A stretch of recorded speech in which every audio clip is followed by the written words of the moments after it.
રક્ષાબંધન પહેલાં બહેનોએ આ 7 ભૂલો ભૂલથી પણ ન કરવી. રક્ષાબંધનનો તહેવાર ભાઈ બહેનના પ્રેમ અને લાગણીનો તહેવાર છે. આ દિવસે માત્ર રાખડી બાંધવાની જ નહીં પરંતુ આખી વિધિ યોગ્ય રીતે કરવાની પણ પરંપરા છે. પરંતુ ઘણી વખત આપણે જાણતા અજાણતા એવી નાની ભૂલો કરી બેસીએ છીએ જેના કારણે આખી તૈયારી અધૂરી રહી જાય છે. એટલે રક્ષાબંધન આવે એ પહેલાં 7 વાતો ખાસ ધ્યાનમાં રાખજો. અને છેલ્લી ભૂલ એવી છે જે ઘણી બહેનો ઉતાવળમાં કરી બેસે છે. પહેલી ભૂલ, રાખડી લેતી વખતે ફક્ત દેખાવ જોવો. બજારમાં સુંદર અને ચમકદાર રાખડીઓ જોઈને આપણે તરત જ પસંદ કરી લઈએ છીએ. પરંતુ રાખડી લેતી વખતે માત્ર ડિઝાઇન જોવી પૂરતી નથી. રાખડીનું દોરું મજબૂત છે કે નહીં, બાંધ્યા પછી સહેલાઈથી છૂટી નહીં જાય ને, અને ભાઈના હાથમાં આરામદાયક રહેશે કે નહીં આ પણ જોવું જરૂરી છે. ખાસ કરીને જો રાખડીમાં મોતી, ધાતુ કે બીજી સજાવટ હોય તો તેના કિનારા તીક્ષ્ણ નથી ને તે પણ તપાસી લો, કારણ કે રાખડી આખો દિવસ હાથમાં રહેવાની હોય છે. એટલે સુંદર દેખાય એની સાથે આરામદાયક અને મજબૂત રાખડી પસંદ કરવી વધારે સારી. અને જો ભાઈ દૂર રહેતો હોય તો છેલ્લી ઘડીએ રાખડી મોકલવાની ભૂલ ન કરવી. થોડા દિવસ પહેલાં જ મોકલી દો જેથી સમયસરે પહોંચી જાય. બીજી ભૂલ, રાખડીની થાળી છેલ્લી ઘડીએ તૈયાર કરવી. રક્ષાબંધનના દિવસે સૌથી વધારે ઉતાવળ અહીં થાય છે. રાખડી મળી ગઈ પણ કંકુ ક્યાં છે, ચોખા ક્યાં છે, દીવો તૈયાર નથી, મીઠાઈ પણ લેવાની બાકી. આવી દોડધામમાં આખી વિધિ ઉતાવળમાં થઈ જાય છે. પરંપરાગત રાખડીની થાળીમાં રાખડી, કંકુ અથવા રોળી, અક્ષત્ર એટલે આખા ચોખા, દીવા અને મીઠાઈ જેવી વસ્તુઓ રાખવામાં આવે છે. કેટલીક પરંપરામાં નાળિયેર જેવી વસ્તુ પણ રાખવામાં આવે છે. એટલે તહેવારના એક દિવસ પહેલાં જ થાળી તૈયાર કરી રાખજો. એક નાની વાત ખાસ ધ્યાનમાં રાખજો, અક્ષત્ર માટે શક્ય હોય ત્યાં સુધી તૂટેલા નહીં પરંતુ આખા ચોખા રાખવાની પરંપરા છે. આવી નાની તૈયારી અગાઉથી કરશો તો રક્ષાબંધનના દિવસે તમારું ધ્યાન માત્ર વિધિ અને પરિવાર પર રહેશે. ત્રીજી ભૂલ, રાખડી બાંધવાનો સમય ચકાસ્યા વગર વિધિ શરૂ કરવી. આ વાત ઘણી મહત્વની છે. રક્ષાબંધન પર રાખડી બાંધવાનો સમય સ્થાનિક પંચાંગ પ્રમાણે હોવો જોઈએ. પરંપરાગત માર્ગદર્શિકામાં ભદ્ર દરમિયાન રાખડી બાંધવાની વિધિ ટાળવાની વાત કરવામાં આવે છે. 2026 માટેના કેટલાક પંચાંગોમાં ભદ્ર સૂર્યોદય પહેલાં પૂરી થતી બનાવવામાં આવી હતી. જ્યારે રાખડી બાંધવાના શુભ સમયની ગણતરી સ્થળ પ્રમાણે અલગ હોઈ શકે છે. એટલે સોશિયલ મીડિયા પર કોઈએ લખેલો સમય જોઈને જ નિર્ણય ન લેવો. તમારા શહેરના પંચાંગ પ્રમાણે સમય એકવાર ચકાસી લો. ખાસ કરીને ગુજરાતમાં પરિવારની પોતાની પરંપરા હોય તો ઘરના વડીલો અથવા સ્થાનિક પંચાંગ પ્રમાણે કરવું વધારે યોગ્ય રહેશે. ચોથી ભૂલ, રાખડી બાંધતા પહેલાં આખી વિધિ ઉતાવળમાં કરવી. ઘણી બહેનો રાખડી હાથમાં લીધી અને સીધી ભાઈના હાથમાં બાંધી દીધી. પરંતુ પરંપરાગત વિધિમાં તિલક, અક્ષત, આરતી, રાખડી અને મીઠાઈ જેવા અલગ તબક્કા જોવા મળે છે. એટલે પહેલાંથી નક્કી કરી લો કે તમારી થાળીમાં શું છે અને વિધિ કઈ રીતે કરવાની છે. ભાઈને આરામથી બેસાડો. પહેલાં તિલક કરો, પછી અક્ષત લગાવો, ત્યારબાદ રાખડી બાંધો અને આરતી કરો, પછી મીઠાઈ ખવડાવો. આ રીતે કરવાથી આખી વિધિ શાંતિથી અને સુંદર રીતે થશે.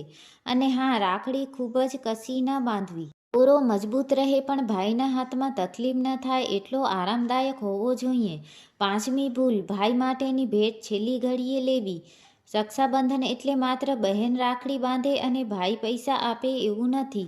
ભાઈ પોતાની બહેન માટે ભેટ પણ પસંદ કરે છે. એટલે જો તમે તમારા ભાઈને અગાઉથી કહી શકો તો તેની પસંદગી મુજબ ભેટ નક્કી કરાવી શકો. અને જો તમે તમારા ભાઈ માટે કંઈક આપવાનું વિચારી રહ્યા હો તો તેની જરૂરિયાત અને પસંદગી ધ્યાનમાં રાખો. મોંઘી વસ્તુ લેવી જરૂરી નથી. ક્યારેક નાની પણ ઉપયોગી વસ્તુ વધારે ગમે છે. અને જો ભાઈ બહેન વચ્ચે ભેટ આપવાની તમારી પોતાની પરંપરા હોય તો તેને જ મહત્ત્વ આપો. છઠ્ઠી ભૂલ, મીઠાઈમાં ફક્ત દેખાવ જોવો. રક્ષાબંધનની થાળીમાં મીઠાઈ પણ મહત્વનો ભાગ છે. પરંતુ ખૂબ વધારે મીઠાઈ લઈ આવી અને પછી બગડી જાય એના કરતાં પરિવાર જેટલો હોય એટલી જ લેવી સારી છે.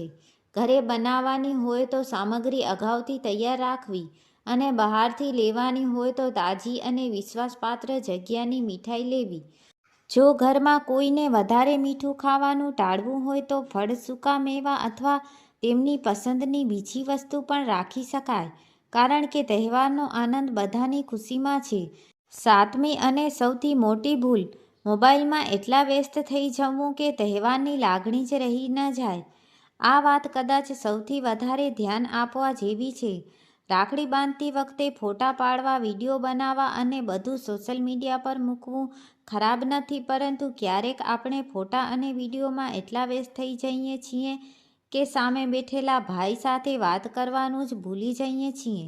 રક્ષાબંધનનો સૌથી સુંદર ભાગ તો એ છે કે વર્ષમાં એક દિવસ ભાઈ બહેન સાથે બેસીને જૂની યાદો કરે, હસે અને એકબીજાને સમય આપે.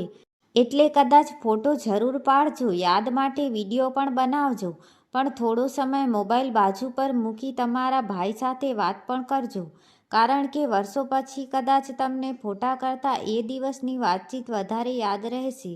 છેલ્લે એક ખાસ વાત, રક્ષાબંધનની વિધિમાં અલગ અલગ પરિવારો અને પ્રદેશોમાં અલગ રીત રિવાજ જોવા મળે છે.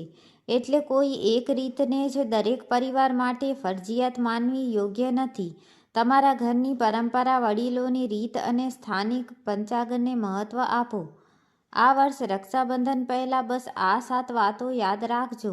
રાખડી સમયસરે પસંદ કરવી, થાળી અગાઉથી તૈયાર કરવી, સ્થાનિક પંચાંગ પ્રમાણે સમય ચકાસવો, વિધિ ઉતાવળમાં ન કરવી, રાખડી આરામથી બાંધવી, મીઠાઈ અને ભેટની તૈયારી અગાઉથી કરવી અને સૌથી મહત્ત્વનું, ભાઈ સાથે થોડો સમય દિલથી પસાર કરવો, કારણ કે અંતે રાખડીનો દોરો નાનો હોય છે, પરંતુ તેની સાથે જોડાયેલી લાગણી બહુ મોટી હોય છે.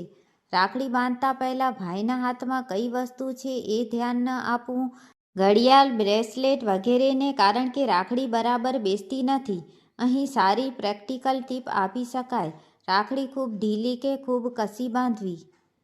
મીઠાઈ ખુલ્લી રાખી દેવી. ગરમીમાં મીઠાઈ કેવી રીતે સાચવવી, કેટલીક લેવી અને ઘરની બનાવેલી હોય તો ક્યારે બનાવવી.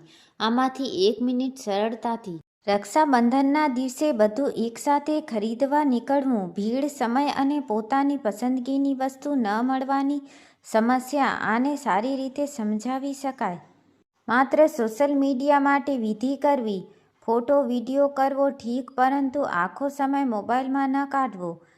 ભાઈ બહેનનો સમય પણ મહત્વનો છે. જો તમને આ માહિતી ઉપયોગી લાગી હોય તો વિડીયોને લાઈક કરજો અને તમારા ભાઈ અથવા બહેનને પણ જરૂર મોકલજો.